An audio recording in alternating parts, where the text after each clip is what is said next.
सर्व शेतकऱ्याला सांगायचं की राज्यामध्ये काय असतं की दरवर्षी जूनमध्ये पाऊस पडल्याच्या नंतर एकदम एक महिना पाऊस येत नाही, पण यावर्षी तशी परिस्थिती राहणार नाही। जुलैमध्ये देखील सारखा पाऊस चालू राहणार। आज या भागात पडते, उद्या त्या तालुक्यात पडते, परत दिसत्या, पण चालू राहणार। एकदम पिकं सगळ्या शेतकऱ्याचं राहणार नाही।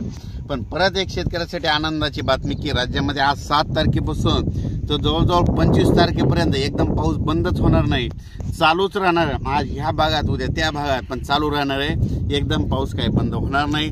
आणि या 7 तारखे ते 25 तारखे दरम्यान वडे नाले वाचतील असा प्रत्येक भागामध्ये चांगला पाऊस पडणार आहे।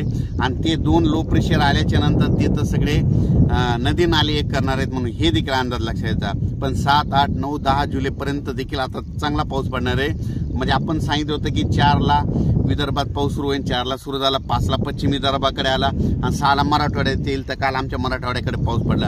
आता आज 7ला म्हणजे मराठवाड्याच्या पलीकडे म्हणजे संभाजीनगर तसंच नाशिक तिकडल्या भागामध्ये जाणार आहे। 8, 9, 10 परत ते उत्तर महाराष्ट्र सगळीकडे म्हणजे पाऊस सगळीकडे म्हणजे हे होणार आहे, म्हणजे पसरणार आहे, म्हणून हा अंदाज लक्षात द्यायचा। पण तरी परत एकदा सांगतो की राज्यामध्ये 7 तारखेपासून तर 25 जुलैपर्यंत चांगला पाऊस राहणार आहे, म्हणून ही एक परत शेतकऱ्यासाठी आनंदाची बातमी।